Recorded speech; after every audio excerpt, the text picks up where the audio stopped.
रामकृष्ण हरी. तर आज आहे एकादशीला मी साबुदाणा वडा करते. त्याच्यासाठी मी पावशेर शाबू भिजवून घातलेले आहे. तर 5 बटाटे घेतले मोठे मोठे. तर सुरुवात करते आता साबुदाणा वडा करायला. तर ह्याच्यामध्ये मी आता वाटून घेतलेली हिरवी मिरची घातलेली आहे आणि ह्याच्यात थोडंसं साखर आणि मीठ घालून घेते. थोडीशी जिरं पण घालून घेते ह्याच्यात. तर सगळं हे नीट असं मळून घ्यायचं आहे.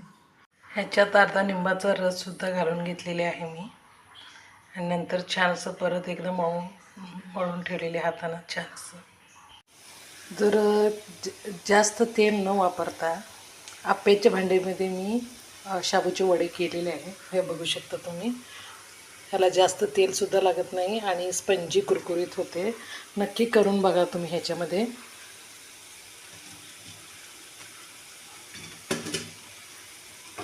हे बघू शकता.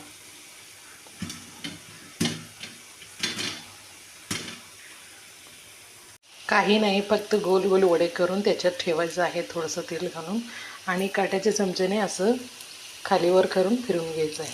हे बघू शकता तुम्ही. हे बघा छान असं भाजलेलं आहे. असं फिरत राहायचं आहे फक्त आणि असं करून असं काढून घ्यायचं आहे.